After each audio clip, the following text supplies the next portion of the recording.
Mama, pupunta na po ba tayo sa Nueva Ecija? Oo nga, Mama, pupunta na po ba tayo sa bahay nila Lolo at Lola? Excited na po kami, Mama. Yay! Makikita na namin ulit sina Lolo at Lola. Napapangiti na lang si Chantal nang marinig ang sunod-sunod na pagtatanong ng triplets niya sa kanya. Kakasakay pa lang nila sa jeep na sasakyan nila para magpunta sa lugar na kinalakhan ni Chantal kung saan namamalagi ang mga magulang niya.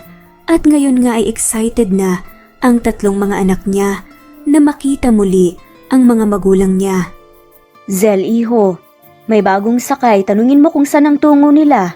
Rinig ni Chantal na wika ng driver ng jeep na siyang ikinalingon na ni Chantal sa lalaking papalapit sa gawin nila.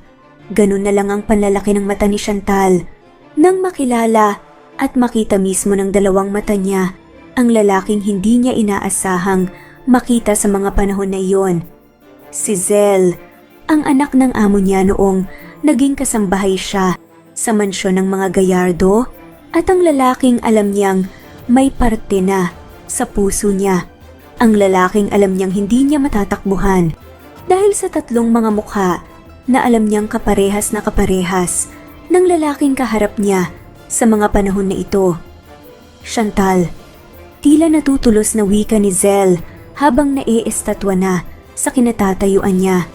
Hindi niya aakalain na sa ilang taong tila walang kulay ang buhay niya ay makikita niya pala ang babaeng alam niyang siyang tanging nagpapakulay sa buhay niya. At iyon si Chantal Suarez, ang kasambahay nila at ang babaeng pinakamamahal niya. Pero paano nga ba nagsimula ang lahat? Ikaw ba ang bagong kasambahay? Flexible ka ba? Kaya mo bang gawin ang lahat ng maiutos dito? Kung hindi ay huwag ka nang mag-atubiling pumasok pa na maging kasambahay sa mansyon na ito. Tanong ng mayordoma. Napapangiti lang si Chantal dahil tila yata ay tinatakot na siya ng mayordoma na siyang sumalubong sa kanya sa pagdating sa mansyon na papasukan niya. Tila ay binabantaan na siya nito sa posibleng mangyayari.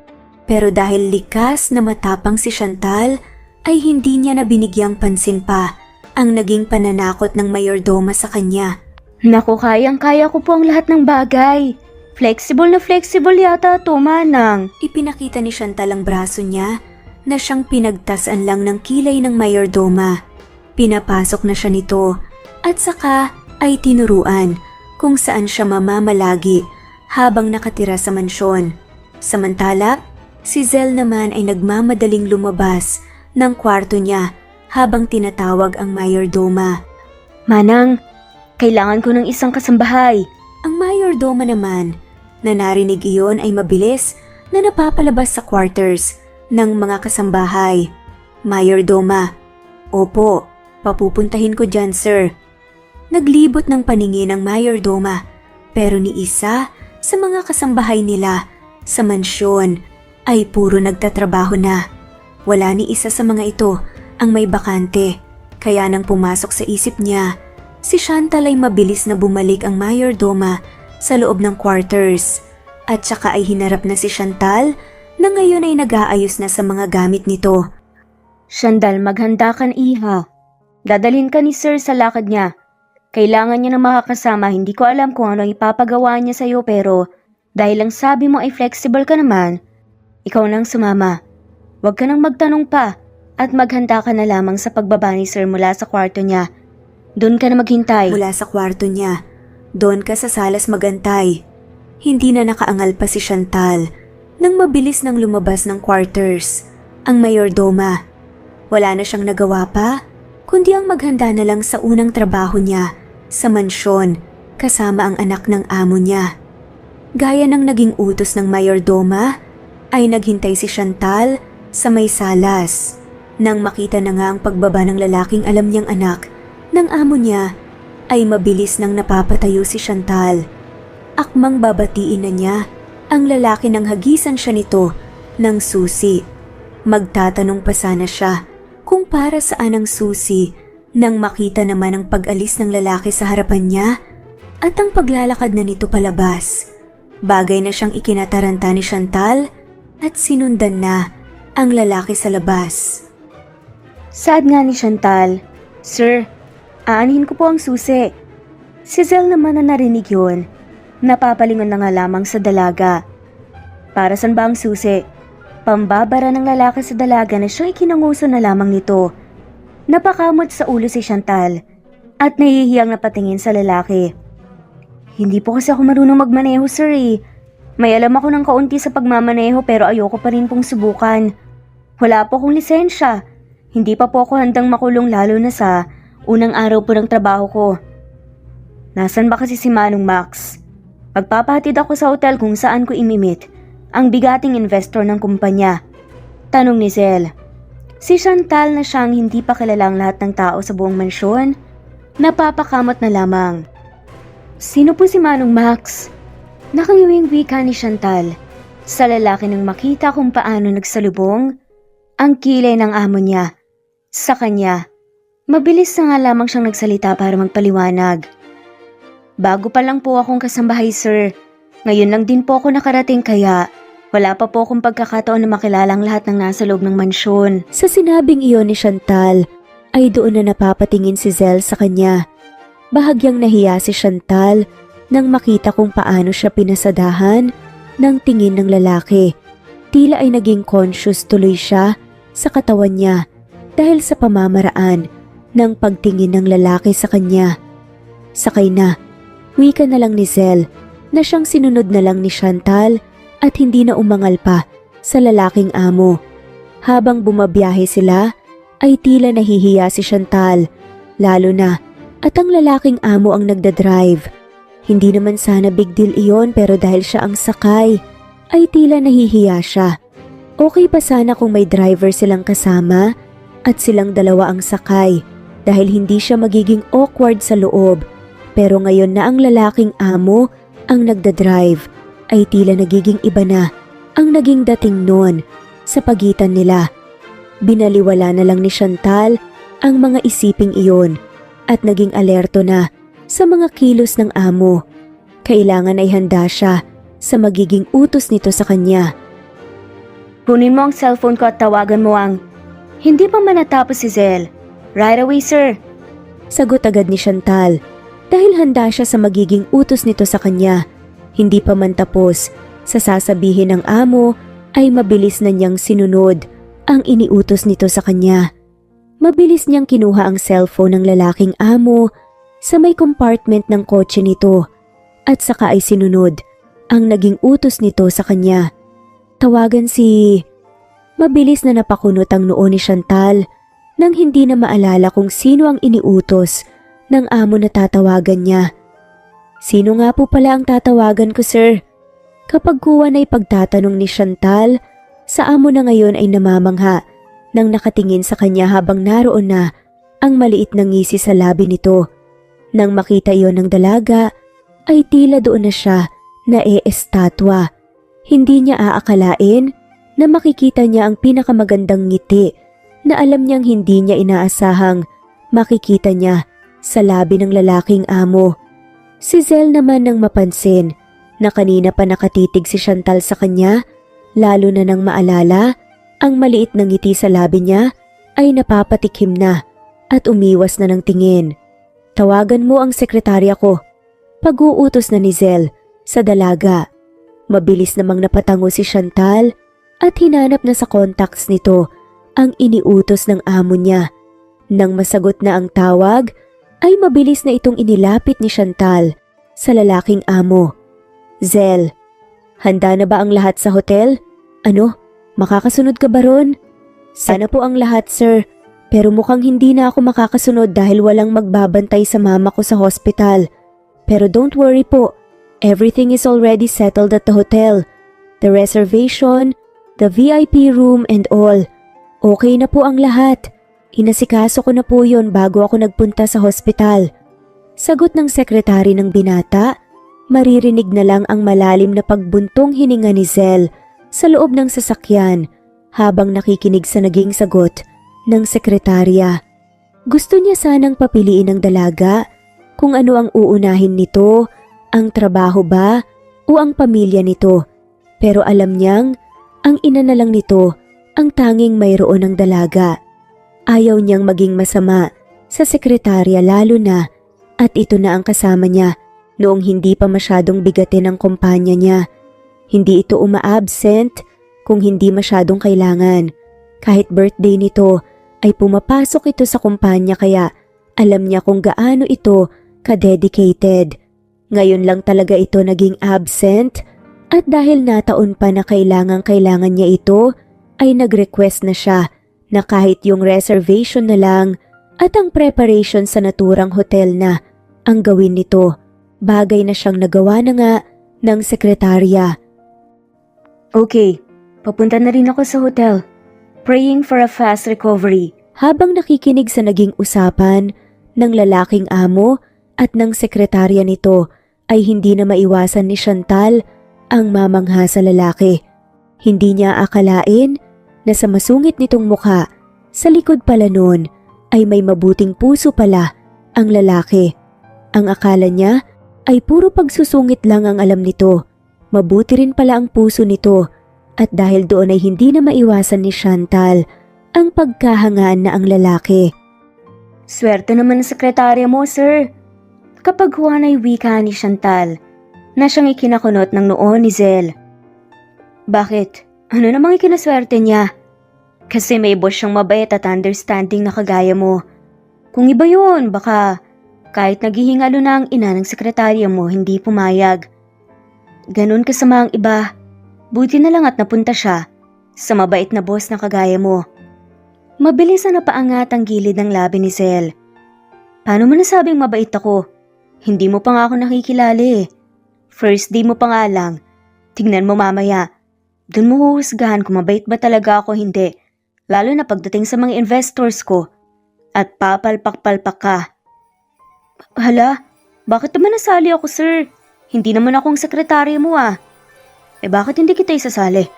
Kaya nga dinala kita kasi ikaw ang gusto kong mag-asikaso sa lahat ng mga iuutos ko. Sa narinig ay mabilis na napatawag si Chantal sa iilang santo na gagabay sa kanya. Nang makarating na nga sa naturang hotel ay tila hindi na matanggal-tanggal si Chantal sa kinauupuan niya. Hindi siya handa sa lahat ng utos nito. Natatakot siya na baka ay magkamali siya at matanggal sa unang araw ng trabaho niya. Ganun na lang ang gulat ni Chantal nang bigla ang bumukas ang pinto ng sasakyan. Bumungad sa kanya ang medyo naiinis ng mukha ni Zel na ngayon ay nagsasalubong na ang kilay habang nakatingin sa gawin niya. Sino ba ang amo dito sa ating dalawa? Baba na. Baka malita ko sa deal namin ng investors ko sa kumpanya. Hindi na nagmatigas pa si Chantal at bumaba na ng sasakyan. Pagkapasok pa lang nila sa loob ng hotel ay sinalubong na sila ng kalamigan dahil sa aircon. Dahil doon ay halos yakapin na ni Chantal ang kanyang sarili. Magbihis ka ng formal attire. May damit nang nakahanda para sa iyo kaya sumama ka muna sa isang tauhan dito sa hotel. I have it all ready. Magbihis ka at ikaw na muna ang magiging sekretarya ko sa araw na ito. Hindi na nakaangal pa si Chantal at sinundan na ang babaeng empleyado sa hotel. Nagbihis na siya ng secretarial uniform at doon ay tila hindi na matanggal-tanggal ang mga mata niya sa malaking salamin na nasa harapan niya. Bagay na bagay sa kanya ang suot niya. Pangarap niya ang maging isang sekretarya, ngunit dahil hindi siya nakapagtapos ng kolehiyo, ay tila hinihila siya ng pangarap niyang iyon pababa. Nang magsawa ay nagpunta na siya sa private room na siyang pagkikitaan ng mga bigating investors. Kailangang maging formal siya at magalang.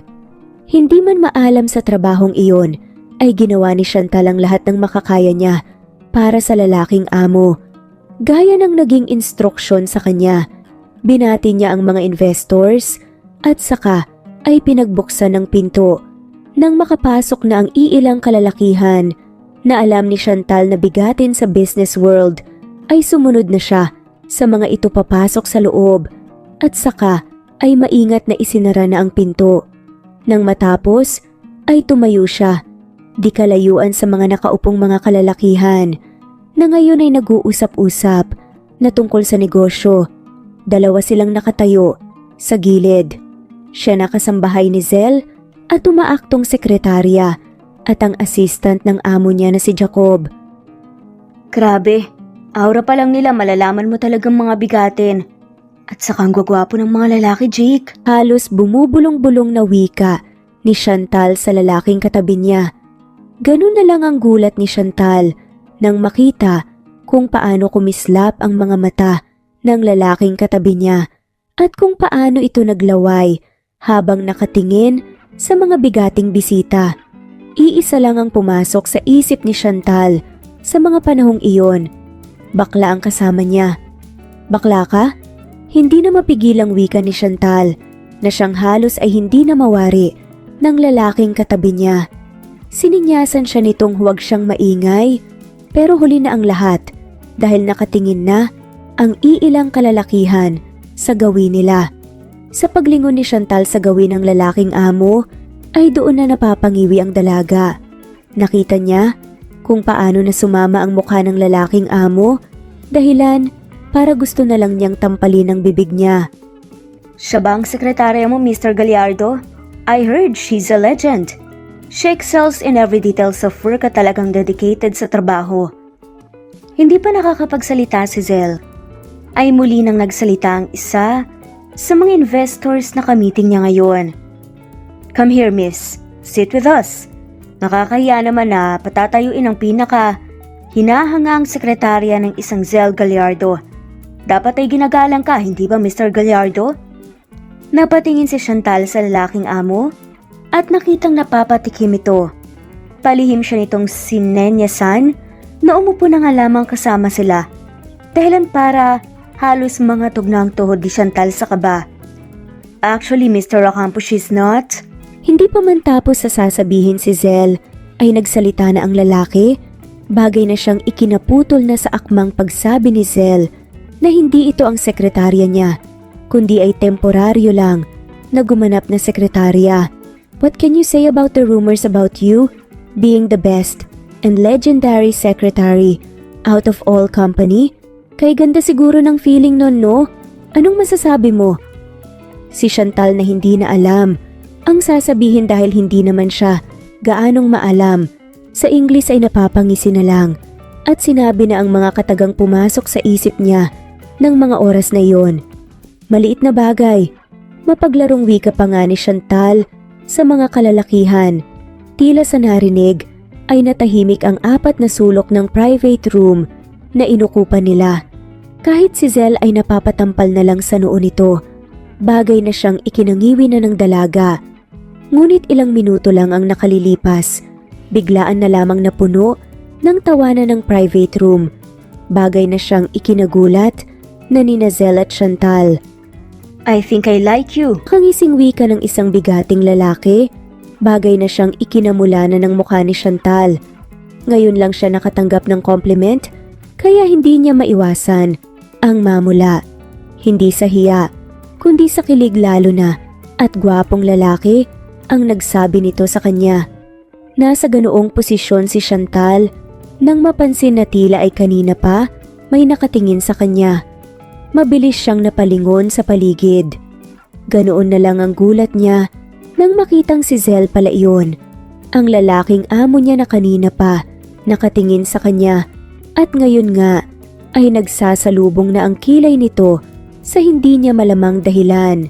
Okay ka lang, sir?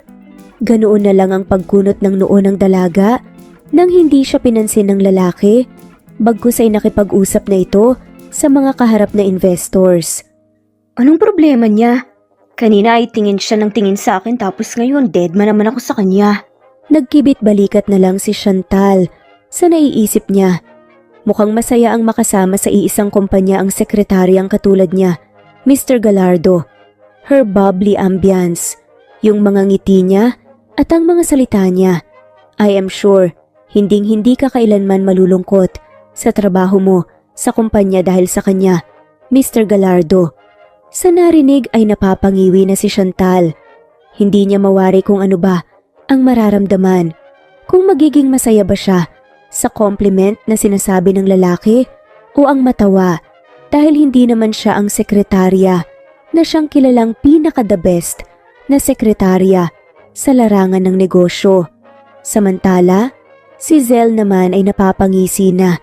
Napapatingin siya sa gawin ng dalaga na ngayon ay napapalingon na sa gawin niya. Yes, masaya nga ang makasama siya, Mr. Ocampo. Tila sarkastikong wika ni Zell na siyang ikinasalubong na ng kilay ng dalaga. Napansin nito ang pagkasarkastiko sa boses niya, bagay na siyang ikinasama na nito ng tingin sa kanya. Dahil kilala siya sa pagiging snob at masungit ay binaliwala na niya ang naging tingin ni Chantal sa kanya, bagay na halos ay ikinausok na ng ilong ng dalaga. Nasa ganoong posisyon si Chantal nang biglaang tumayo ang isa sa mga investors na ngayon ay nakangiti na sa kanya. Why don't we eat now? I guess it's already settled dahil sa magandang binibini rito. Ang lahat ay nasa tamang kalagayan na. Kung si Chantal ay nagtataka sa kung anong ibig sabihin nito, si Zell naman ay halos na pangangana. Are you sure, Mr. Ocampo? Hindi ko pa nadidiscuss ang lahat, baka magbago pa ang isip mo. Bakit? Ayaw mo ba kaming mag-invest sa kumpanya mo, Mr. Gallardo? Of course, gusto ko, sir. Saad naman ni Zell. Then it's settled all thanks to this bubbly woman here. Everything's settled. Actually, she's not. Sa muli ay hindi na naman nakapagtapos ng pagsasalita si Zell. Dahilan para ang ikalawang subok niya sa pagsabi na hindi ito ang totoong sekretarya niya, ay naudlot na naman. Let us eat now. Tara na sa labas at kumain. Aya ni Mr. Ocampo. No need, Mr. Ocampo. May ipinahanda akong pagkain para sa atin. Saad naman ni Zell. Tumingin si Zell kay Chantal at saka ay akma na sana nitong uutusan ang dalaga ng pigilan na siya ng isang investor. Si Mr. Ocampo. Hindi na kailangan yan, Mr. Gallardo. Napag-usapan na namin na sa buffet table na lang tayo kumain. Since settled na naman ang meeting nating ito, why not eat in the buffet table in which malayang makakapili ang sekretarya mo? Gusto naming makita kung paano siya kumain kaharap ang iba at hindi lang ikaw ang kasama niya. Isa pa, gusto naming makapili siya ng pagkain, yung gusto talaga niya. Hindi na nakaangal pa si Zell dahil mismong ang investor na ang nagsabi na gusto nilang sa buffet table na kumain. Inutusan na niya ang assistant niya na ikansela na ang pagkaing in order nila at ihalili ang isang buffet table para sa kanila. Tiningnan ni Zell ang kasambahay sa mansyon nila at nakitang nag-e-enjoy na ito sa pakikipag-usap sa mga investors niya dahil ito naman ang dahilan kung bakit nakuha niya ang tiwala ng mga investors na talaga namang gustong-gusto niyang mag-invest sa kumpanya niya ay hinayaan na niya ang dalaga na kausapin na ang mga ito. Natapos ang araw na halos ay ngiting-ngiti si Chantal habang nakikipag-usap sa mga investors. Hindi aakalain ng dalaga na mangyayari pa pala ang araw na makakausap niya ang alam niyang mga bigating mga tao sa larangan ng negosyo.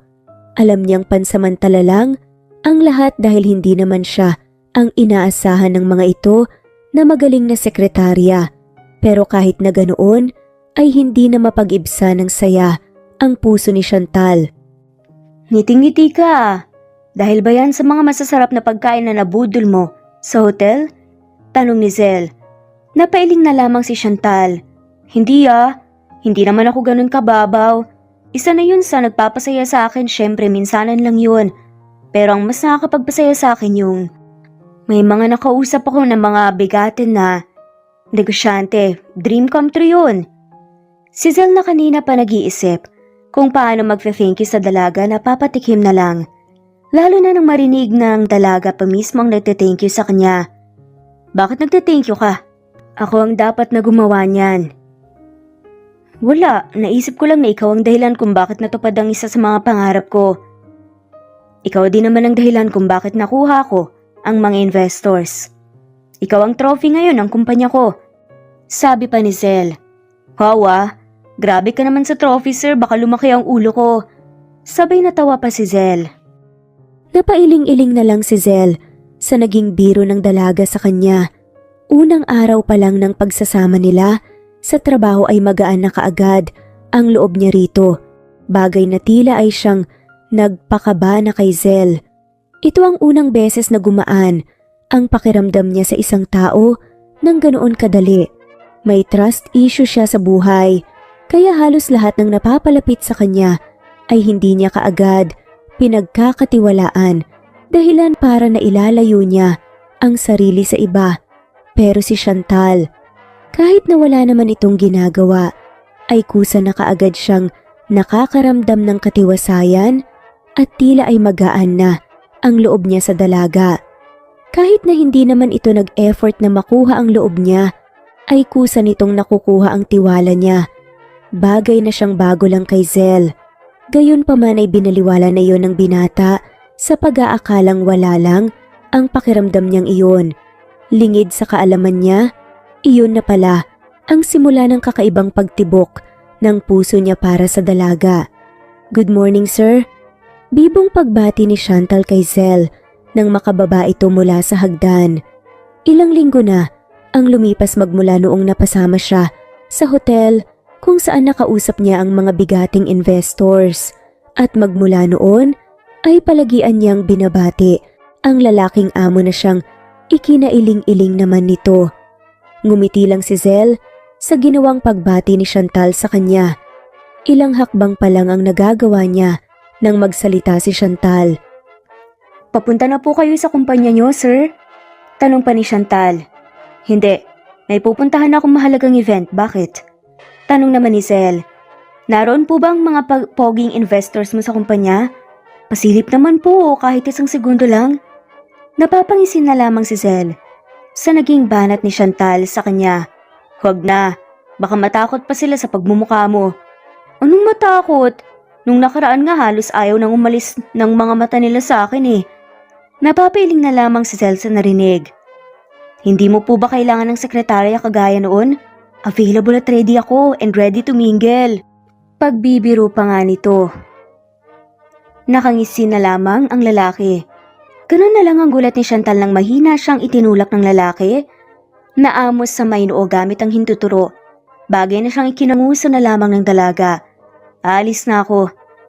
Isa pa, nandun na ang pinakamagaling kong sekretarya kaya hindi na kailangan pa ang presensya mo, magtrabaho ka na lang dito.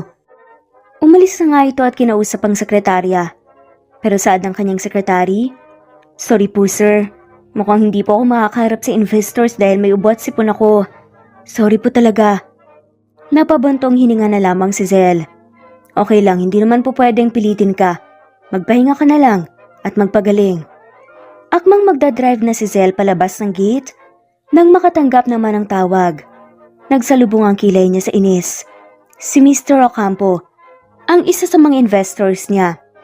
Saad nga nito, "Mr. Ocampo, may kailangan ka po ba?" "Hindi naman sa may kailangan pero there's one thing na gusto kong i-request sa'yo, Mr. Gallardo." "Ano po yun?" "Yung sekretarya mo. I want her to come with you. Gusto ko siyang makita sa event na to." Saad pa ni Mr. Ocampo. Hindi na nakaangal pa si Zell dahil request iyon ng pinakaimportanteng tao sa kumpanya niya. Isa pa, gustuhin man niyang sabihin sa lalaki na hindi iyon ang totoong sekretarya niya, na siyang kilala sa pagiging legendary sa balat ng negosyo. Ngunit ay ayaw niyang sa cellphone niya lang sabihin ang katotohanan. Parang magiging impormal kapag ginawa niya iyon. Bagay na siyang hindi na niya ikinaangal pa. "Chantal." "Oh sir, bakit nandito ka pa? Diba dapat ay nasa event ka na? Hindi ka na tumuloy sir?" Naguguluhang sabi ni Chantal Zell. "Magbihis ka." Dahil sa narinig ay mabilis na naihagis ni Chantal ang walis na hawak-hawak niya at saka ay napapatakip sa katawan niya. "Bakit ako magbibihis sir? At dito talaga sa harapan mo? Dito talaga sa sala? O pwede naman na sa kwarto pero ang problema hindi kita type sir." Sunod-sunod pa nga na wika ni Chantal na siyang ikinatimpi na ni Zell. "Magbihis ka, dadalhin kita sa event, maghihintay ako ng ilang minuto. Kapag hindi ka pa nakabihis, iiwan talaga kita rito." Magsasalita pa sana si Chantal Pero dahil alam niyang seryoso ang lalaki sa sinabi nito, naiiwan siya nito, ay hindi na siya ang atubiling magsalita at halos ay liparin na ang banyo ng mga kasambahay para mabilisang maligo at makapagbihis na. Tapos na ako, sir. Parang hinahabol ng mga kawatan na wika ni Chantal. Si Zell naman ay napapatayo na at napapatingin na sa dalaga. Ganoon na lang ang pagnganga ni Zell nang makitang maayos na ang dalaga sa ganoon kaikling oras na ibinigay niya para rito. Maganda na ba ako, sir? Sa tingin mo, mabibitag ko ang puso ni Mr. Ocampo mamaya? Bakit yan ang suot mo? Magbihis ka. Hindi yan bagay sa'yo, hindi maganda. Striktong saad naman ni Zell. Para lang nagsinungaling si Zell sa sarili niya dahil kahit ang mga mata at puso niya ay iisa lang ang sinasabi. Nagagandahan siya kay Chantal. Bagay na bagay sa dalaga ang suot nitong bestida kung saan nakahapit ang may parting baywang nito dahilan para kitang-kita ang kurba ng katawan nito. Anong hindi maganda? Ilang linggo ko itong hinanda para kapag ipinatawag mo ko ay may maisusuot ako. Tara na, nagmamadali ka, sir, di ba? Sayang naman ang oras. Sabi ni Chantal hindi na nakaangal pa si Zell dahil kailangan na nga nilang magpunta sa dadarausan ng event. Nang makarating sa kilalang hotel, ay sabay na silang pumasok. Doon na nga sila sinalubong ni Mr. Ocampo na kanina pa pala naghihintay kay Chantal. I'm glad you came. Nakangiting wika ni Mr. Ocampo at nakipagbeso-beso pa nga kay Chantal na siyang tila ay ikinangisay na ng puso ng dalaga. Nakita naman iyon ni Zell dahilan para tila ay nag-uusok na sa inis ang ilong ng lalaki sa hindi malamang dahilan. Gayunpaman, hindi niya pinigilan ng dalawa na magkwentuhan dahil importanteng tao pa rin si Mr. Ocampo sa kumpanya niya. Ang akala ni Zell ay ma-e-enjoy niya ang naturang event kung saan makakasama niya ang mga bigating tao sa business world, pero mukhang nagkakamali siya dahil inis at galit lang ang nararamdaman niya lalo na sa tuwing napapatingin siya sa gawin ni na Chantal at Mr. Ocampo na siyang nagkakasiyahan na kanina pa. Saad ni Chantal. Sir, may sasabihin pala ako. Huwag ka mong magagalit ha. Sagot naman ni Mr. Ocampo. Of course, bakit naman ako magagalit? At bakit parang kinakabahan ka? Himala ang isang legend at pinaka-the best sa sekretary kung saan kinakain lang ang iba't ibang lengguwahe. Ay, kinakabahan na ngayon sa harapan ko. Ganon na ba kasama ang mukha ko at natatakot ka? Sagot naman ni Mr. Ocampo. Gusto sanang matawa ni Chantal sa biro ng lalaki sa kanya. Pero dahil alam niyang kailangan niya nang sabihin ang katotohanan, dahil alam niyang mali ang kasinungalingang dinadala niya, ay nagseryoso na siya. Kasi po, hindi naman po talaga ako ang totoong sekretarya ni Sir Gallardo. Pag-amin na nga ni Chantal kaya kumunot ang noo ni Ocampo. What do you mean? Anong hindi talaga ikaw ang totoong sekretarya? Hindi po ako yung legendary at saka pinaka-the best. Nataon lang naman po talaga na wala yung sekretarya niya kaya hinila po niya ako. So you mean you are not his secretary at kasambahay ka lang? It doesn't suit you ang mga babaeng kagaya mo na siyang kayang dalhin ang aura ng paligid ay bagay na maging sekretarya ng isang bigating kumpanya. May kinuha nga ito sa bulsa at ibinigay kay Chantal. If you want to pursue secretarial, tawagan mo lang ako. Pero hindi po kasi ako nakapagtapos ng kolehiyo. Kaya malabo pong sinasabi niyo, sir. Saad naman ni Chantal. Trust me, hindi malabo ang pangarap mong yan, isa pa. Hindi ka naman kaagad sasabak eh. May ilang buwang training ka pa. Nasa ganoon silang pag-uusap nang biglaan na lamang na pumulupot ang braso ng kung sino kay Chantal. Saad naman ng lalaking yun. She's mine. Si Zell pala yun. Si Chantal naman ang makabawi mula sa matinding pagkagulat lumayo sa lalaking amo. Ngunit talang segundo pa lang siyang nakakalayo, muli dito ay hinila na naman siya ng amo at mahigpit na hinawakan ng bewang. Ano sa tingin mong ginagawa mo, sir? Baka akalain ni Sir Ocampo na hindi na natapos pa ang sasabihin ni Chantal ng biglang, She's working for me. At wala akong planong ipamigay ang mga empleyado ko sa iba. Wala akong plano na bitawan siya kahit pang konektado naman ang kumpanya nating dalawa at investor kita. Napanganga naman sa gulat si Chantal at hindi nakaangal lang igiya na siya ng lalaking amo palabas ng naturang hall. Ilang minuto pa lang sila roon sa naturang lugar pero heto na sila at naglalakad na paalis palayo sa lugar kung saan natagpuan ni Chantal ang panandaliang saya sa buhay niya. Teka lang sir, hindi ba dapat nasa loob pa tayo? Kakarating lang natin dapat nakikihalubilo muna tayo sa ibang mga negosyante. Baka ma-misinterpret nila ang pag-alis mo. Anong pakialam ko kung ma-misinterpret nila? At anong pakialam ko sa iisipin ng lalaking yon? Kahit gaano pa siya ka-importante sa kumpanya ko, kapag empleyado ko na, ang pinapakialaman hindi ko mapapatawad. Napapabuntong hininga na lang si Chantal nang makita ang padabog na pagtalikod ni Zell sa kanya. Napapailing-iling na lang siya dahil sa kakaibang ugali na ipinapakita ng lalaking amo sa mismong harapan niya at ng mga taong alam niyang importante sa lalaki sa kumpanya nito. Hindi niya aakalain na dahil lang sa kanya ay magkakaganoon na ang lalaking amo sa mga importanteng tao sa buhay nito, lalo na sa trabaho nito. Ano pang ginagawa mo? Get in the car. Malamig ang boses na wika ni Zell na siyang ikinataranta na ni Chantal. Gusto man niyang pigilan ang lalaki sa tuluyang pag-alis ay alam niyang wala na siyang magagawa pa. Mukhang bad trip na ang lalaki kaya hindi na siya nagsalita pa. Nang makarating sa mansyon ay hindi na nag-atubili pang magsalita si Chantal. Hinayaan niya ang lalaking magpalamig muna at pagkaisipin ang gusto nitong isipin. Kahit na ano pang pagbaliktad niya sa lahat ay wala siyang karapatang manghimasok kaya nanatili na siyang tahimik. Lumipas ang ilang araw at linggo nang walang imik si Zell sa kanya. Naging mas malamig pa ito kaysa noong una niyang kita sa lalaki. Mas naging tahimik ito kaysa noong unang kita niya rito. Kung noon ay nakikita niya pa ito sa umaga para pumasok sa kumpanya, ngayon ay hindi na niya ito mahagilap pa. Maaga itong pumapasok sa kumpanya at sa gabi naman ay halos hating gabi na itong umuuwi. Bagay na siyang tila ay nagpabahala na kay Chantal. Wala siyang ginawa. Alam niya yon sa sarili niya ngunit bakit pakiramdam niya ay may kasalanan siya.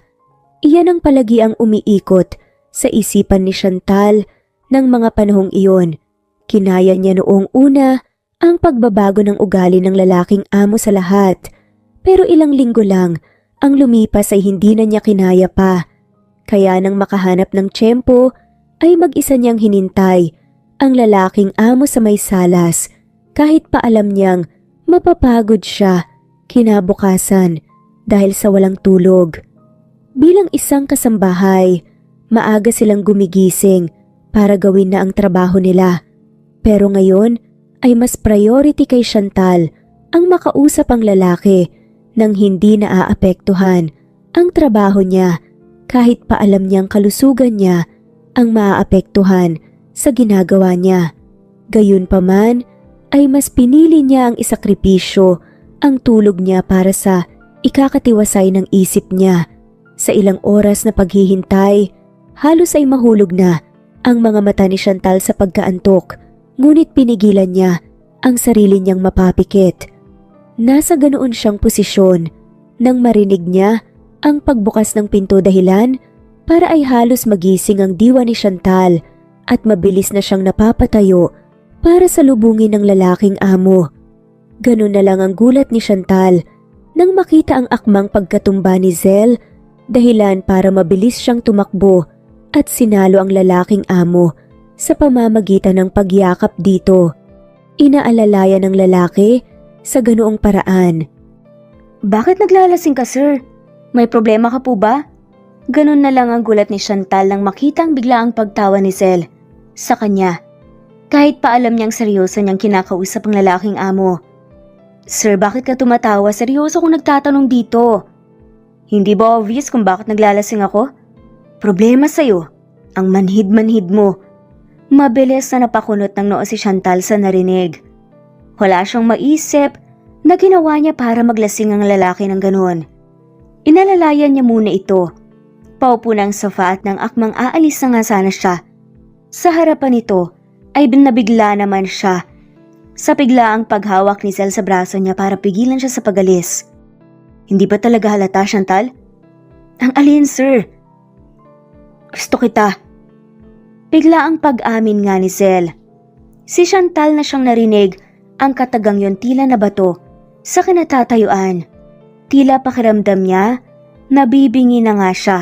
Kaya ngayon ay kung ano-anong naririnig niya. Ano? Parang nabibingi na yata ako, sir. Gusto kita, Chantal. Gustong gusto kita. Tila napipi ng ilang minuto si Chantal sa narinig. Pilit niya ang pinoproseso sa utak niya ang mga katagang yun. At ang maintindihan na nga ay napapatitig na nga siya sa lalaki. Si Zell naman na lasing pa ay tila nabalik na nga sa diwa lalo na nang makita kung paano tumitig si Chantal sa kanya. Mas lalo pa siyang napahiya nang makita kung paano tumawa si Chantal sa harapan niya. Anong tinatawa-tawa mo? Yun lang ang dahilan mo kaya iniwasan mo ko? Kaya ang lamig-lamig mo. Kaya hindi ka na mahagilap dito sa mansyon. Si Zell na narinig yun ay tila na inis na. Tila minamaliit ng dalaga. Ang nararamdaman niya kaya ngayon nahihiya siya sa sarili niya. Mabilis siyang tumayo at takma na sana nga alis nang may sinabi naman si Chantal na alam niyang nagpagaan sa loob niya. Gusto din kita. Pag-amin ni Chantal sa lalaking amo na ngayon ay tila na estatwa na sa kinatatayuan. Lumingon siya sa gawin ng dalaga at gano'n na lang ang gulat niya nang sinalubong siya ng yakap ng dalaga. Gustong gusto kita, Zell. Doon nga nagsimula ang sekretong relasyon ng dalawa. Dahil alam naman ni Chantal na bawal ang relasyon nila dahil amo niya ang lalaki, ay pinili niyang isekreto muna ang lahat. Naging intimate sila sa relasyon nila. Naroon ang halik at malalim ang intimasyon sa katawan nila hanggang sa may nangyari na nga sa kanilang dalawa. Ang akala ni Chantal ay okay lang ang lahat hanggang sa biglaan siyang pinatawag ng amo niya, ang ina ni Zell. Ma'am?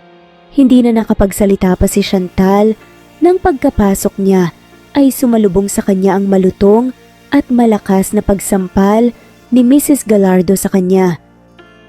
Ang kapal-kapal ng mukha mo. Hindi kita tinanggap sa mansyon ko para akitin lang anak ko.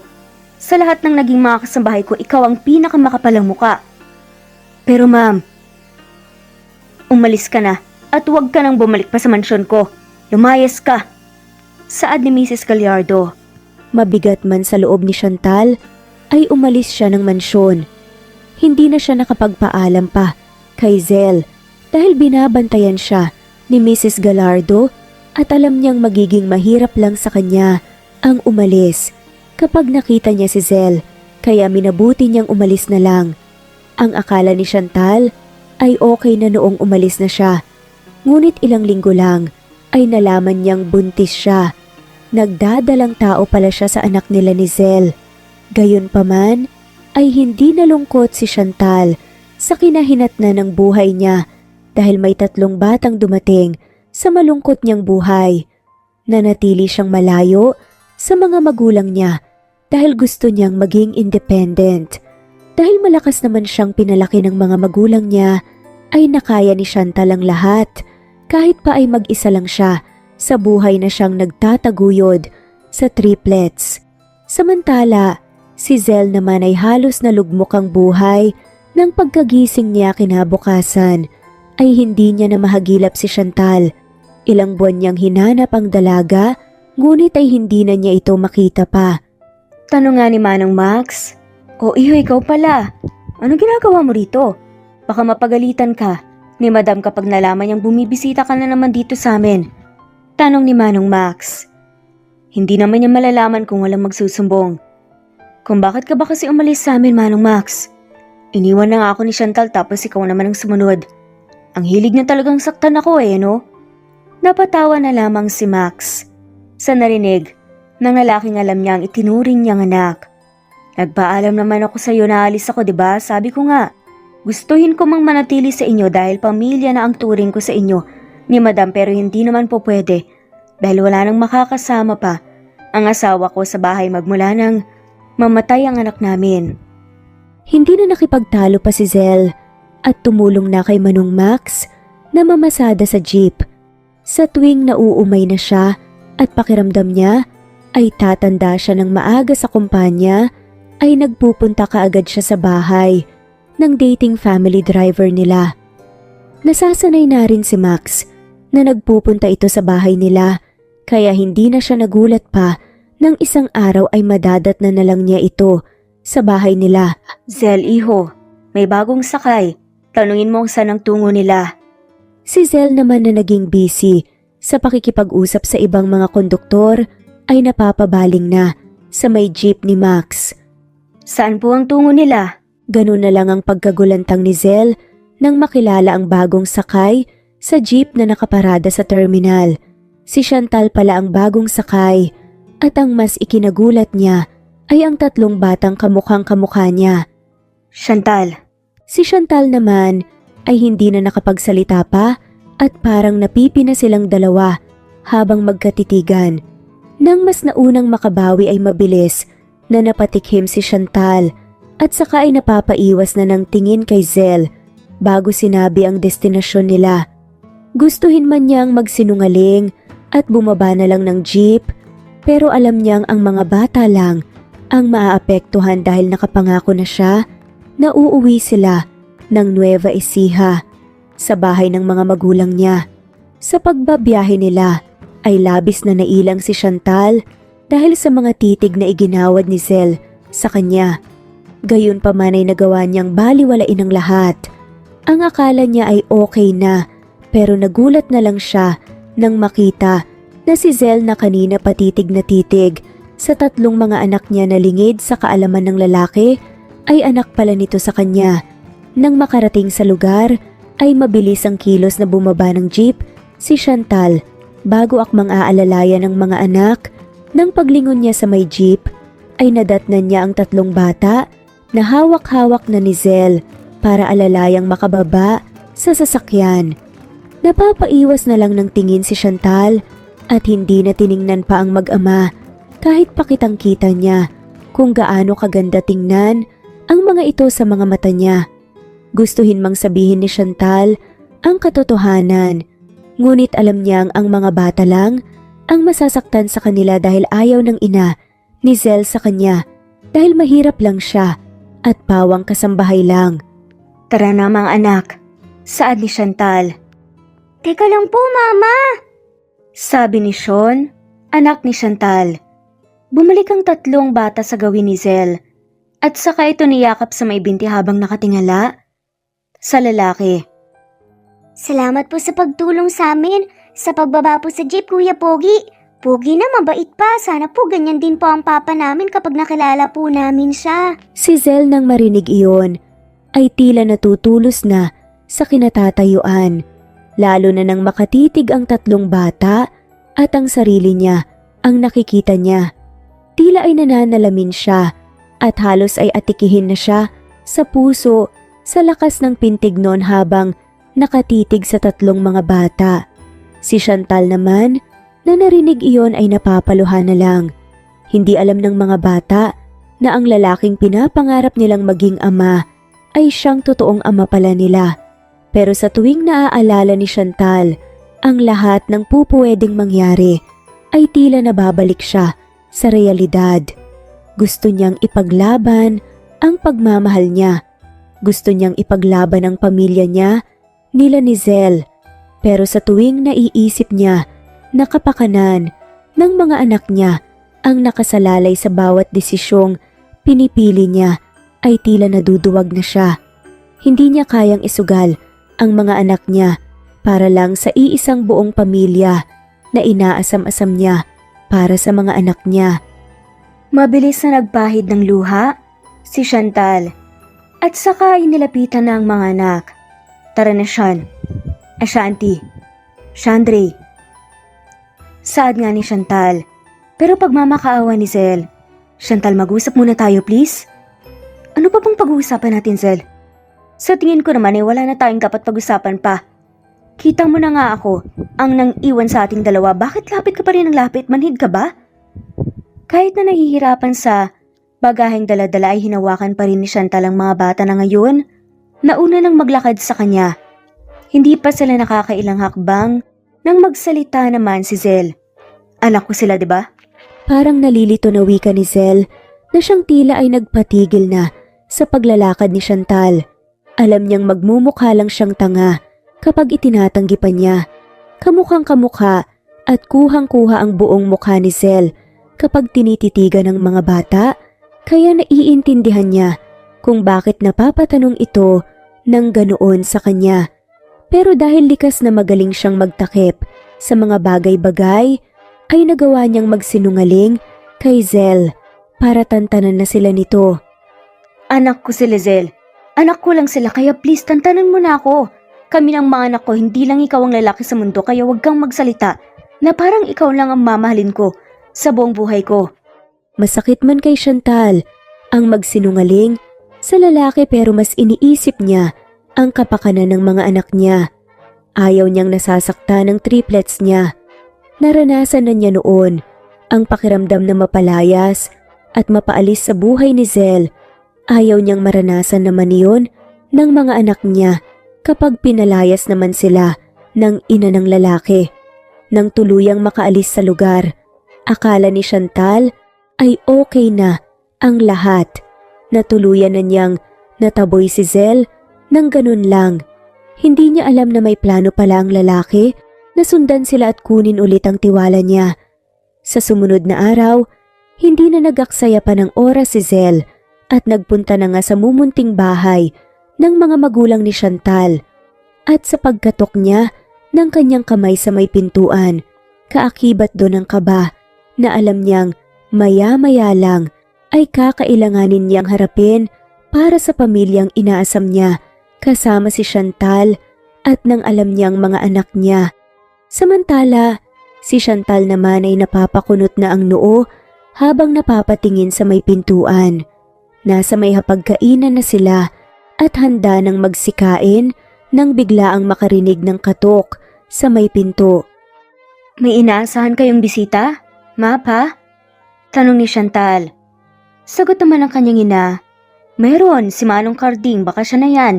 Maghahatid yun ng mga kamoteng kahoy, pero ang alam ko hapon darating yun pagbuksan mo na anak, at baka napaaga ng punta rito. Sabi ng ina ni Chantal sa pag-aakalang ang kakilala ng mga magulang niya ang kumatok sa may pinto, ay mabilis na binuksan ni Chantal ang pintuan ng mumunting bahay nila. Ganon na lang ang gulat niya nang imbes na ang inaasahan nilang bisita ang makita, ay si Zel pa ang bumungad sa kanya. Zel? Naguguluhang tanong niya. Chantal, saad naman ni Zel. Umalis ka. Ano bang ginagawa mo rito, ha? Di ba sinabi ko nang wala na tayong dapat pag-usapan pa? Bakit ba? Ang tigas-tigas ng ulo mo at hindi mo magawang makinig sa akin. Hindi pa na itutulak palabas ni Chantal ang lalaki? Narinig naman niya ang boses ng kanyang ina. Iha, sino yan? Bakit tumataas ang boses mo? O iho, ikaw pala. Saad ng ina ni Chantal. Gulat na napapatingin si Chantal sa ina niya at kay Zel na ngayon napapanganga na. Ikaw po pala, Mano po. Naku, napakabait na bata. Halika, pasok iho. Sagot nga ni Chantal. Pero ma, ano ka ba naman Chantal, may bisita pala tayo, hindi mo man lang pinapapasok? Alam mo bang, napakabait ng batang to, hindi ugali natin. Ang patayuin lang ang bisita sa labas. Halika iho, pasok. Sad pa nga ng kanyang ina. Hindi na nakaangal pa si Chantal. Nang ang ina na nga niya mismo ang nagpapasok sa lalaki sa loob ng bahay nila, nakikita niya ang pagtingin-tingin ni Zel sa mga butas-butas sa dingding ng bahay at sa mga butas sa bubong, pero ang ikinabilib ni Chantal sa lalaki ay hindi nito nagawang husgahan ang bahay nila kahit pa lumaki ito sa marangyang buhay. Hindi akalain ni Chantal na aside sa mga mabuti nitong puso, may respeto din pala ito sa kapwa. Hindi parehas ng ina nito na kayang manliit ng iba nang hindi tinitignan ng kaibuturan ng puso ng ibang tao. Nang makahanap ng tiyempo na makausap ang lalaki ay nilinaw nga ni Chantal ang lahat. Ano pa bang gusto mo, Zel? Malinaw ko naman na sigurong nasabi kahapon at tantanan mo na ako, di ba? Ano pa bang kulang sa mga sinabi ko? Yung mga anak natin. Anak ko, Zel. Nasabi ko na to sa'yo, di ba? Bakit hindi mo kayang intindihin? Napailing-iling si Zel. Sa tingin mo, mapapaniwala mo ako sa mga kasinungalingan mo, Chantal? Kilala kita. Kilala ko ang sarili ko. At halatang halata naman na anak ko ang mga yon. Kung nasaktan ako noong umalis ka, mas nasaktan ako ngayon kasi ang akala ko mapagkakatiwalaan kita. Si Chantal naman habang nakikinig sa lahat ng panunumbat ni Zel, sa kanya ay hindi na maiwasang mapaluha. Alam niya kung gaano kasakit ang ginawa niya sa lalaki at ngayon ngang harap-harapan niyang nakikita ang pag-iyak nito ay parang dinudurog ang puso niya ng pinong-pino na tila ba ay ilang ulit siyang sinasaksak. Nasasaktan siya, hindi lang para sa kanya kundi para sa lalaki, sa mga anak niya at sa kinahinatnan ng buhay nila. Kung sana ay may kakayahan sila sa buhay, hindi magiging ganoon ang buhay nila. Sana ay nakabuo na sila ng pamilya at masaya na sila. Pero alam ni Chantal na hinding-hindi iyon mangyayari dahil kahit na ano pang pilit niya sa lahat, alam niyang may tututol at tututol sa relasyon na mayroon sila. Pero kahit na ganoon, gusto kong malaman mo, Chantal, kahit ilang ulit mo pang sinasaksak ang puso ko, pipiliin at pipiliin pa rin kita sa buong buhay ko. Kahit na ilang ulit mo pa akong sinasaktan, at the end of the day, ikaw at ikaw pa rin ang pipiliin ko, Chantal. Kaya please lang, give me another chance to prove myself to you. To prove more of myself na karapat-dapat ako sa'yo. Gustong-gustong sabihin ni Chantal na karapat-dapat ito sa kanya. Na wala na itong dapat na ipakita pa dahil boto na kaagad ang puso niya sa lalaki. Dahil siya lang naman at ang estado niya sa buhay ang nagiging sagabal sa pagmamahalan nila. Tinupad ni Zel ang naging pangako niya kay Chantal. Bumawi siya, hindi lang kay Chantal kundi sa 3 anak na rin nila. Halos araw-araw ay naroon siya sa mumunting bahay ng mga Suarez. Kinikilala niya ang mga magulang nito at mas lalong kinikilala niya ang triplets na alam niyang mga anak niya kay Chantal. Kausapin mo muna ang mga bata. Maglalaba lang ako sa labas. Saad ni Chantal. Tulungan na kita. Maamong tanong naman ni Zel. Hindi na, kaya ko na to. Tulungan na kita. Malaki pa naman ang oras ko para mas makilala pa sila. May sasantabi ko naman yon, sa tingin mo ba? Mas uunahin ko pa nakausapin sila dahil lang sa gusto kong makilala bilang ama nila. Mas gusto kong unahin kita. Hindi na nga nakaangal pa si Chantal sa sinabi ni Zel na mismo ang nagbitbit ng isang palangganang labahin niya. Hinayaan niya na nga lamang ang lalaki sa kung ano man ang gustong gawin nito para sa kanya at para sa kanila. Mama, bakit po kaya palagi ang narito po sa bahay si Kuya Pogi? Nililigawan ka po ba niya, Mama? Hindi po ba magagalit si Papa kapag nalaman po niyang may ibang lalaki dito sa bahay? Sabi nga ni Sean. Oo nga po, Mama. Baka po iwan tayo ulit ni Papa. Dagdag naman ni Ashanti. Gusto naman namin si Kuya Pogi pero may Papa na po kami at masama po na maghanap po kami ng iba. Kahit nandiyan naman po yung Papa namin. Dagdag naman ni Andre. Tila lumambot ang puso ni Chantal sa sinabi ng mga anak. Makikita niya kung gaano ito kaloyal sa ama. Kahit ni isang beses ay hindi pa nito nakikita ang ama. Gayon pa man nagawa nitong mas piliin ang ama kaysa sa iba. Umupo si Chantal sa upuang gawa sa kawayan at sakay hinarap ang 3 anak niya na ngayon napapanguso na nga lamang sa lungkot. Mga anak, gusto niyo bang makilala ang papa niyo? Talaga, Mama? Pwede po naming makita si Papa? Yay! Excited na po kami ni Shanti tsaka Sandri, Mama! Hindi na nagpaligoy-ligoy pa si Chantal at kinausap na rin si Zel tungkol sa plano niya. Talaga? Ipapakilala mo na ako sa mga anak natin bilang ama nila? Masayang tanong ni Zel. Oo, wala naman na akong magagawa pa eh. Ikaw pa rin ang Manila at dapat lang na makilala ka nila. Maraming salamat, Chantal. Salamat. Napapangiti na lamang si Chantal. At saka hinagod na ang likuran ng lalaki lalo na nang marinig itong humihikbi sa balikat niyang habang mahigpit siyang niyayakap. Walang kasalanan ng lalaki, wala itong ibang ginawa sa kanya kundi ang mahalin siya ng buong puso. Kung nagkakaganon man ang buhay nila dahil sa ina ni Zel, naiisip ni Chantal na walang kasalanan ang lalaki at deserve nito ang makilala ng mga anak nila at ang makilala bilang ama ng triplets. Deserve ng mga anak ko ang makilala ang ama nila at deserve mo rin na makilala ang triplets natin. Doon ay naghanda si Zel sa sarili niya para makilala na ng tuluyan ng mga anak. Nagpa-reserve siya sa isang mamahaling restaurant kung saan plano niyang formal na makilala na ang mga anak. 3:00 pa ng hapon ang oras na napag-usapan nila, pero tanghali pa lang ay naroon na si Zel dahil gusto niyang handa ng lahat pagdating sa oras.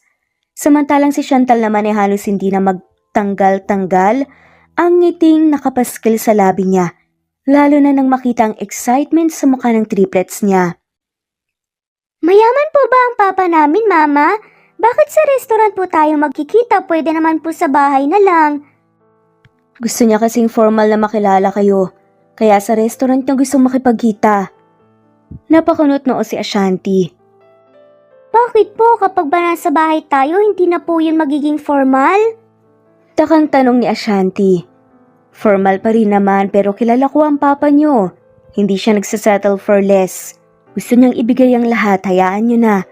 Gusto niyo rin naman kumain ng masasarap, hindi ba? Sagot naman ng triplets. Opo, Mama.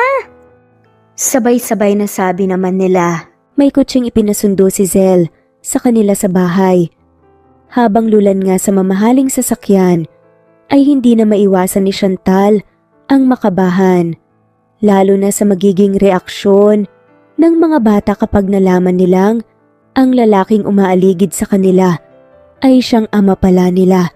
At nang makarating na nga sa naturang restaurant, ay inalalayan na sila ng lalaking nagbabantay sa kanila. Nang tuluyang makapasok sa loob, ay nadatnan nga nila si Zel na kanina pa hindi mapakali sa private room na inukupa na nito. Kuya Pogi, ano pong ginagawa niyo rito? Kilala niyo po ba ang papa namin? Tanong ni Sean. Si Zel naman ay tila hindi na makapagsalita sa naging tanong ng bata.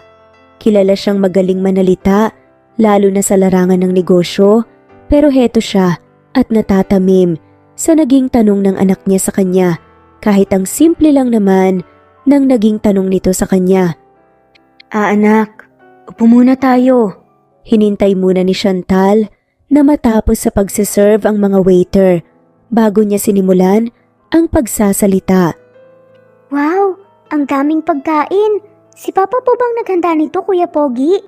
Si Zel naman na narinig iyon ay tila naluluha na. Alam niyang hindi pa siya tuluyang tinatawag na papa ng mga bata pero alam niya na kaagad kung gaano nakaganda ang matawag na ganoon ng 3 anak niya. Si Chantal naman ay napapatikhim na at tiningnan na ang mga bata. Mga anak, si Kuya Pogi niyo. Siya ang papa niyo, si Zel. Papa? Tanong ni Sean. O anak. Siya ang papa niyo. Sa ginawang pagpapakilala ni Chantal ay doon tuluyang napaluha si Zel. Pwede ko ba kayong mayakap? Hindi naman nagpaligoy-ligoy pa ang tatlo at nagsitakbuhan na nga lamang sa gawin ni Zel para mayakap ang ama. Papa? Sabay-sabay na sabi ng 3 bata. Napaluhan na lamang si Chantal lalo na nang marinig ang iyakan ng 3 habang mahigpit ng nakayakap kay Zel. Ilang taon niyang nailayo ang mga anak sa ama kaya naiintindihan niya kung bakit gano'n na lang ang pag-iyak ng 3 nang tuluyang makilala ang ama na si Zel. We love you, Papa. Sorry po kung hindi ka po namin nakilala kaagad. Okay lang. Nakilala ko naman kayo kaagad pero hindi ako naglakas ng loob para magpakilala sa inyo. Nirerespeto kong desisyon ng mama niyo, hinintay ko lang kung kailan siya handa. Hinawakan ni Zell ang mga pisngi ng mga bata. Isa-isa habang pinakatitigan ng mga to sa mata. Ngayong nandito na ako, wala nang makapagpapahiwalay pa sa atin mga anak. Hindi ko hahayaan yun. Tinupad ni Zell ang mga naging pangako niya. Mula sa pagbawi sa kanilang lahat at hanggang sa hindi paglisan sa buhay ng mga to, halos ibinigay ni Zell ang lahat sa mga bata. Cravings, pagkain, laruan, pagmamahal, kalinga, lahat. Lahat ng yun na ipakita ni Zell kahit na sa maliit na panahon na meron siya. Kasamang mga bata. Sa ilang buwang palagi ang pagsama sa mga ito ay naisipan ni Zell na tagawing formal ang relasyon ni Chantal at ang pagiging ama niya sa mga bata, lalo na ang gawing formal ang pamilya nila. Naisipan na niyang ipakilala na sa pamilya niya ang mumunting pamilya na nabuo niya kasama si Chantal. Chantal, magbihis kayo bukas, may pupuntahan tayo. Saad ni Zell. Saan naman tayo pupunta? Alam mo Zell, palagian mo na lang ginagalang mga bata.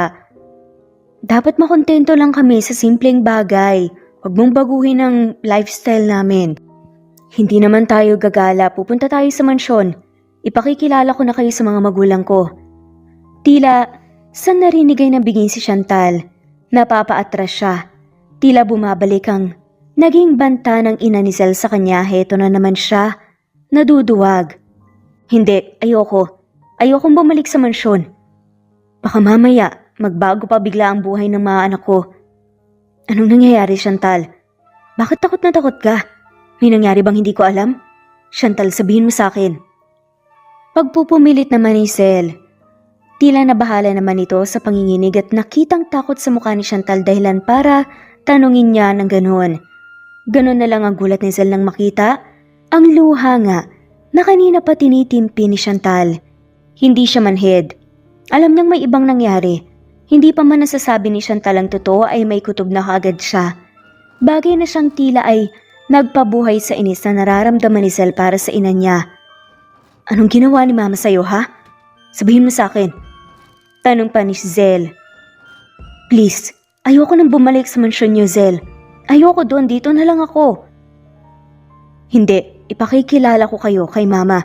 Ipaalam natin sa kanyang relasyon natin. At ang mga anak natin, huwag kang matakot, nandito ako. Magtiwala ka lang sa akin at hindi ko hahayaan na may manakit sa inyo. Natatakot man ay nagtiwala na lamang si Chantal kay Zell. Doon nga ay sabay-sabay silang nagpunta sa mansyon ng mga Gallardo. Nanginginig man sa takot ay nilakasan ni Chantal ang loob niya. Sa pagpasok pa lang ng magarang gate na noon ay kinamangha niya. Wow! Ang laki po ng bahay mo, Papa. Dito na po ba tayo titira? Oo nga po, Papa. Dito na po ba tayo titira? Ikaw, kami, si Mama La, tsaka si Papa Lu? Saad nga ng triplets. Si Zell na narinig yun ay napapatawa na lamang sa kakulitan ng mga anak nila, ni Chantal. Nagbunta lang tayo rito para ipakilala kayong lahat sa mga magulang ko. Pero kung gusto niyong tumira dito, okay lang din, pwede ko yung gawin. Si Chantal na narinig ang sinabi ni Zell. Mahina ng kinurot, ang tagiliran ng lalaki. Natatakot na nga siya sa pagpunta lang doon tapos ngayon ay sinasabi nitong titira sila sa bahay. Mga anak, ano nga yung sinabi ko sa inyo noon? Okay lang na maliit po yung bahay nakatira. Basta po, puno naman po ng saya at pagmamahal.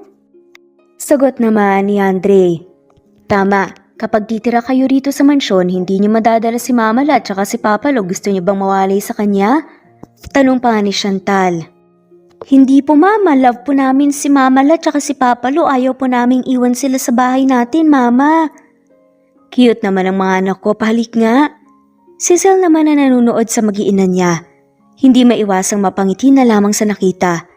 Tuluyan silang pumasok sa loob ng mansyon at doon nga ay hinanap ni Zell ang ina. Manang, nasan si Mama?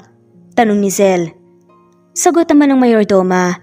Nasa itaas pa iho, baka pababa na rin yon. O iha Chantal, ikaw pala buti bumalik ka na. Sino naman itong cute na batang to? Mga anak ko po Manang. Sagot ni Chantal. May mga anak ka na?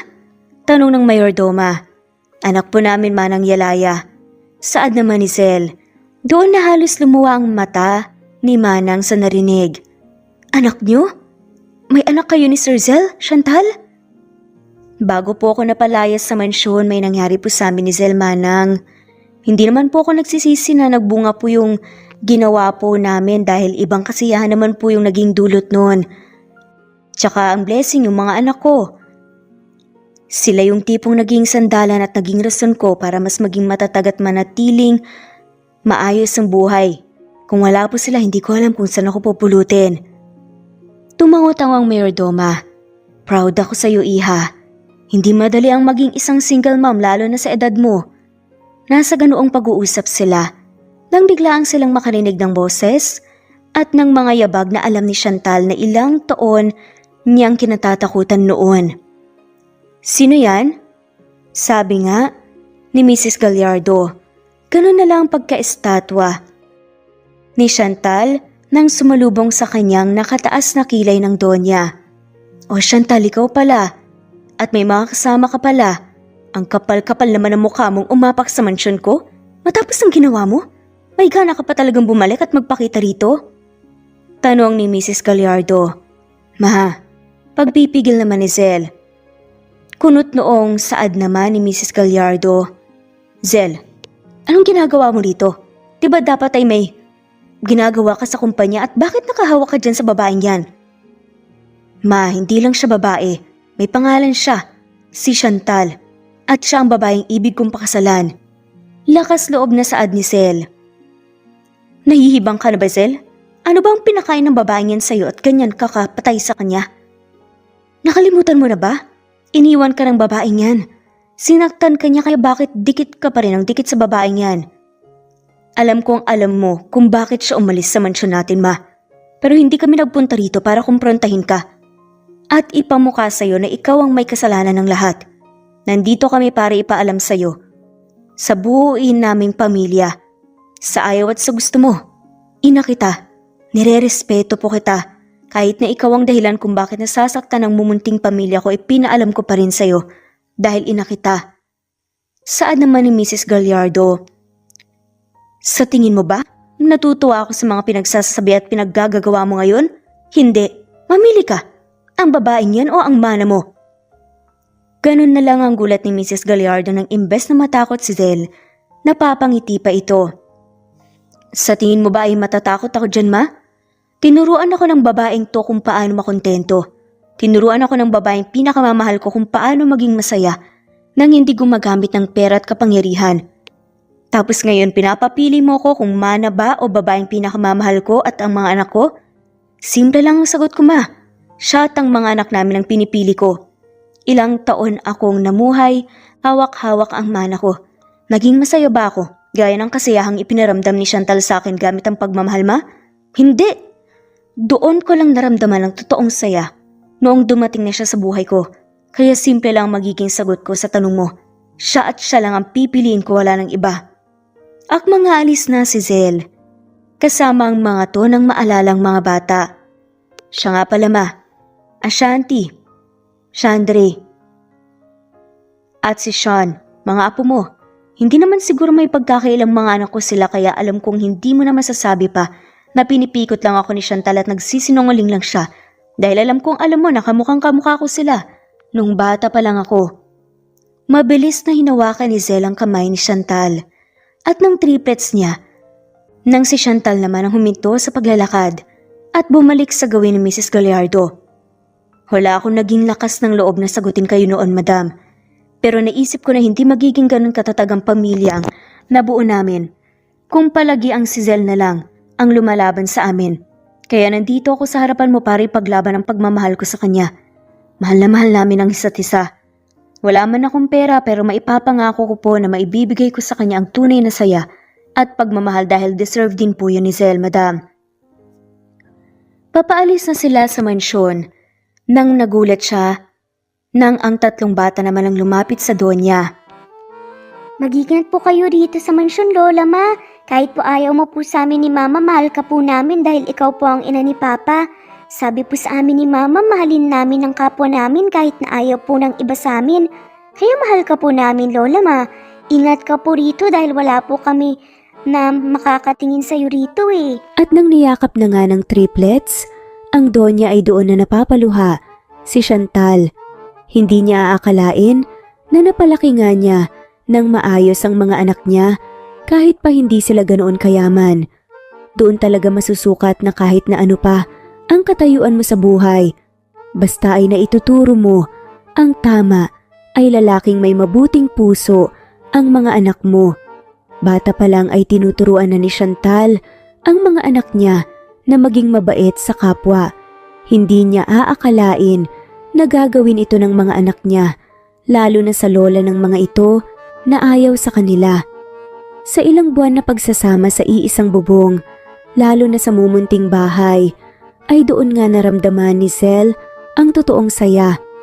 Hindi man siya nakatira sa magara at yayamaning bahay, mayaman naman sila sa pagmamahal at kasiyahan.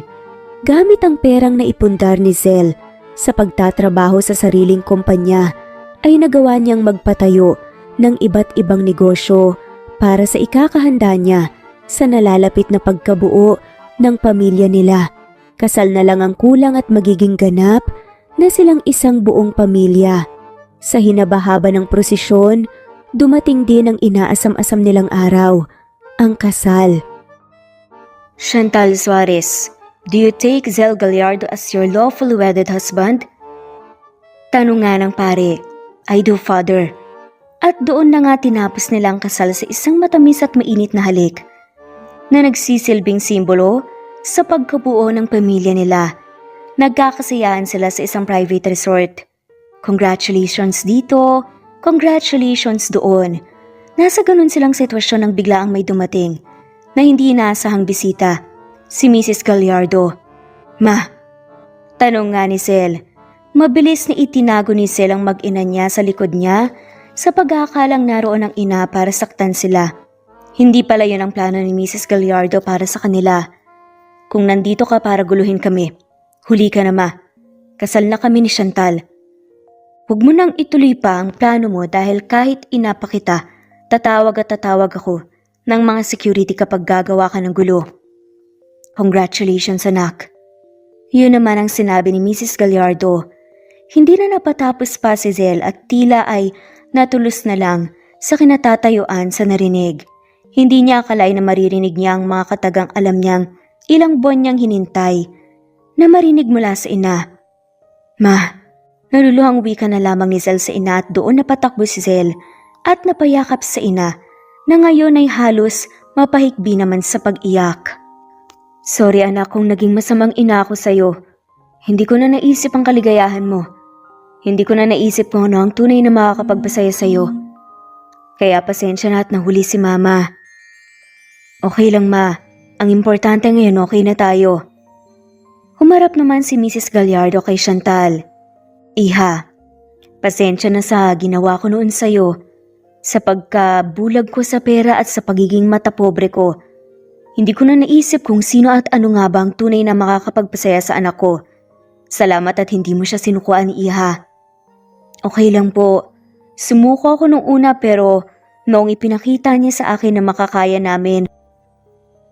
At mula nung ipinaglaban mula sa'yo, doon ko naisip na lumaban din para sa amin. Pwede ko bang makita ang mga apo ko? Mabilis namang tinignan ni Chantal ang mga anak niya na ngayon nakatago pa nga sa likod niya. Mga anak, magmano kayo sa lola niyo. Hindi naman nabigo si Chantal. At si Mrs. Gallardo dahil umalis nga mula sa pagkakatago ang tatlo at lumapit sa ginang para yakapin ito. Napaluhan na lamang si Chantal. At Zell at lalo ang ibang taong nakasaksi sa lahat ng nasaksihan nila. Lola Ma, hindi ka na po galit sa amin? Hindi naman ako nagalit sa inyo mga apo. Pasensya na kung pinagtabuyan ko kayo nung una nating kita. Ang sama ko na siguro dyan sa isip nyo. Hindi ka naman po naging masama sa isip namin, Lola Ma. Naintindihan ka po namin at saka naniniwala po kami na ang lahat po ay kailangan ng oras. It takes time po bago mo po kami matanggap. Kaya inintindi ka po namin. Kaya heto po, tanggap ka na po namin. Salamat po sa pagtanggap sa amin, Lola Ma. At nang sabay na ngang nagsiyakapan ng tatlo, kay Mrs. Gallardo ay doon napapaiyak ang ginang. Bagay na siyang ikinasilay ng ngiti sa labi ni Chantal. Hindi niya lubos sa akalain na darating at darating pa pala ang araw na magkakayos sila ng ina ni Zel, ang babaeng tanging naging hadlang sa pagmamahala nilang dalawa. Tama ang anak niya, it takes time. Lahat ng mga bagay at tao sa mundo ay kailangan nating bigyan ng sapat na oras para makapag-isip-isip at makakuha ng tamang desisyon. Dahil kung mamadaliin mo, pupwedeng maling desisyon ang mapili ng isang tao. Sa sitwasyon ni Chantal, nagkamali man siya sa una pero nagawa niyang maipaglaban ang pagmamahal na akala niya hanggang sa panaginip na lang niya matatamasa. At dito na nga po nagtatapos ang kwentong pagmamahalan nina Chantal at Zel. Maraming salamat po sa lahat ng walang sawang sumusubaybay at shoutout po sa mga sumusunod. Mary Rose Carillo Jesusa, Enday Samante, Enday Lebra, Yolanda Tejida, Honey Villasenor, Tessie, Marichan, Ann Mariano, Wilma Guzman, Gabrielio, Liu, Maria Rica Natividad, Melanie Juan, Anita Hernando, Teresita Arevalo, Raquel Magno, Carmencita Falcon, Flordet, Nat Greenfax, Luz Templo Nuevo, Teresita Schmid, Flor Cabrera, Virginia Salazar, Luz Templo Nuevo, Leia, Madeline Tagle, Wilma Villafuerte, Isaac Ablon, Menchita de Belen, Federico,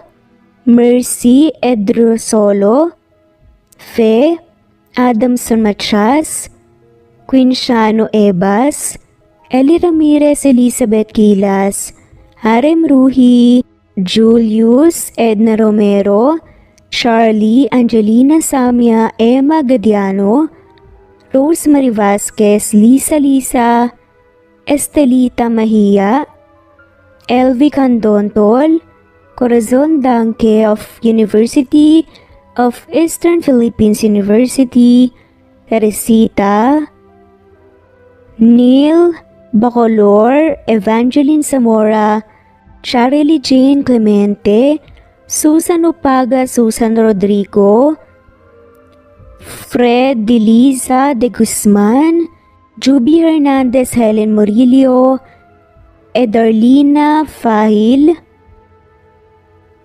Rosie, Juliet Kaday, Kuya Atok, Betty Losnong, Crescen, Susana, Tessie Rumbawa, Lovina Galang, Aida Jurado, Emily Kinlog, Mirna Hamero, Liz Berito, Gabrielio, One Spotify, Imelda Fortes of Columbus City, Larry Malapaya, Dance, Remy's Life Official, Ellie Evangelist Anderson, Choi, Ri, Jasmine Baya, Jerowina Aquino, Emeguba, Marilyn Babula, Shane Villarmino, Beth Sardina, Gabriel, Nino Regidor, Mel Abrogar, Rosemary Vasquez at shoutout na rin po sa lahat ng mga walang sawang sumusubaybay. Maraming salamat po. Veronica Briseño, Violeta Murillo, Teresita, Teresa Bulie, Christine Flores, Nesbeth Anaban, Flor Salvalion, Kuwait, Raquel Labay, Kuya Atok, Lani Pardillo, Eva Violeta, Presbyteros Rose, Amy Regalado, Teresita, Pres Cavilla Havana, Precious, Lilian Nobebe, Eli Evangelista Anderson, Marziel Arcelias, Rosemary Palaganas, Rose Martinito, Ding Lege, Alexa Gomez, Jomira Bueno, Amy Fenovares, Irma Emma, Lali Emralino, Tortillas Gaming, Matea Estrera, Anali Flor, Rosemary Tinito, Rosemary Palaganas,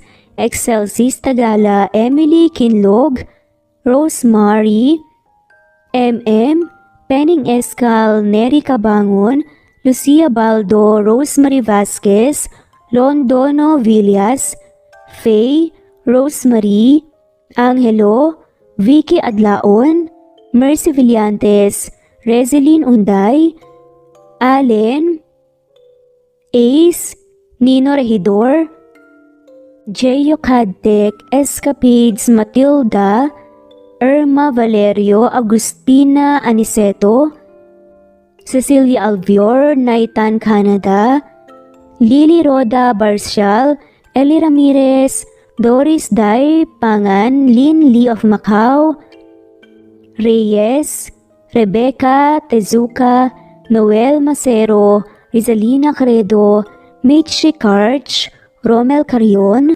Juliet Panlilio, Lynn, Merlilyn Zenny Marion, Benoni Anya Lucas from Ronchan Rodriguez, Hayas Minda Clison, Nilda Padilla, Anita Hernando Ani Bocao, Lily Roda Barcial, James, Esther Huta, Presbyteros Rose, Ostonaldito, Melds Nagales, Merlilyn Linley, Nita De Castro, Annie Hoson, Rosemary Corpus, Marilyn San Jose, Merlin Bilbar, Maria Luisa Bichuela, Lisa, Augustina Niceto, Bebs Libungan, Shirley Platino, Waynoni Anya Lucas of Bacolod City, Eli Bitasolo of Milan, Italy, Merlin Baroza, Marites Nitura,